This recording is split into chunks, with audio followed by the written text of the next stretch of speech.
अस्सलाम वालेकुम। कैसे हैं आप सब लोग। एक और स्टोरी जो आप लोग के साथ शेयर करने लगी है, स्टोरी है बाप और बेटे की। बेटा जो है वो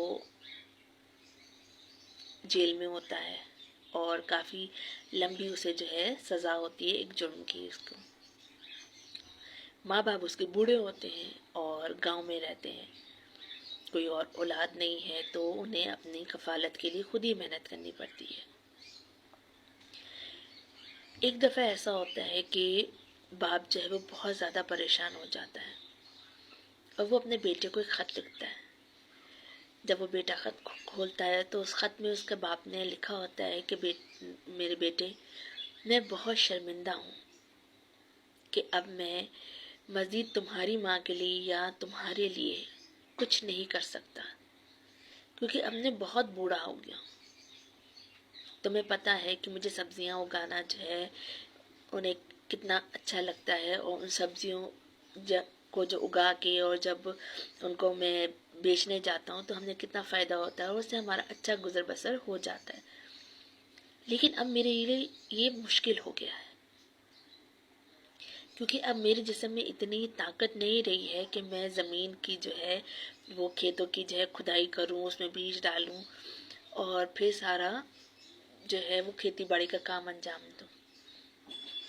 तुम यहाँ होते तो तुम मेरे लिए वो ज़मीन की खुदाई कर देते, तो मेरे लिए कितना फ़ायदा हो जाता।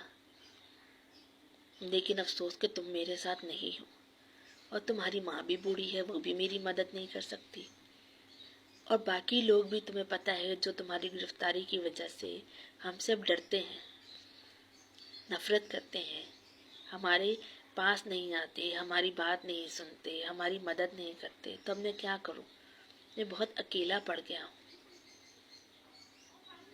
मतलब उस खत में उस बाप की मजबूरी, लाचारी साफ वाज़ेह थी। उसके बेटे को बहुत तकलीफ होती है पढ़ के, उसकी समझ में नहीं आता कि वो क्या करे। फिर उसे एक ख्याल आता है, वो एक खत लिखता है अपने बाप के नाम और रवाना कर देता है। लेकिन वो खत ज़ाहिर बात है जेल से जा रहा होता है, तो सिक्योरिटी पर्पस की वजह से वो खत पहले पढ़ा जाता है और फिर वो उसके बाप तक पहुंचाया जाता है। जब वो खत उसके बाप तक पहुंचता है तो जब बाप खत को खोलता है तो उसमें लिखा होता है कि आप जो है वो ज़मीन मत खोदिएगा, क्योंकि उसके नीचे जो है गन रखी हुई है, ये गलती आप कभी मत कीजिएगा। उसके नीचे बहुत सारी गन्स हैं। बाप डर जाता है, घबरा जाता है, वो कुछ नहीं करता। लेकिन अगले ही दिन देखता है कि वहाँ पे पुलिस जो है वो छापा मारती है, आती है, उस पूरी ज़मीन को खोद के रख देती है। लेकिन वहाँ कुछ मिलता ही नहीं है। कैसे मिलेगा, वहाँ तो कुछ होता ही नहीं है। लेकिन वहाँ एक काम ज़रूर हुआ, वो ज़मीन की खुदाई हो गई, जिसमें अब उसका जो बाप है वो आराम से उसमें जो है वो जो भी उसको बोना था वो बो सकता था। तो मॉरल ऑफ द स्टोरी या स्टोरी से हमें यही सबक मिलता है कि देखें, बेशक रिश्ते दूर हो, कुछ ना कर सकते हो, लेकिन किसी न किसी ज़रिए से वो मदद करने की कोशिश ज़रूर करते हैं। और नीयत की बात है, अगर नीयत अच्छी हो तो साथ ही साथ वसीले बनते जाते हैं।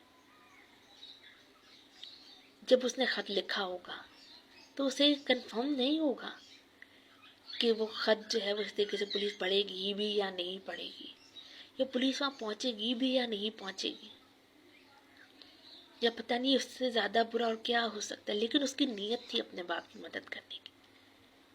वो जानता था कि उसका बाप इस वक्त कितनी तकलीफ में होगा। तो बात नीयत की है। अगर आप नीयत रखते हैं अपनों की मदद की, अपनों का ख्याल करने की, तो काम हो जाते हैं। बस एहसास करने की बात है और नीयत की। उम्मीद है आपको आज की मेरी ये स्टोरी अच्छी लगी होगी, ज़रूर बताइएगा।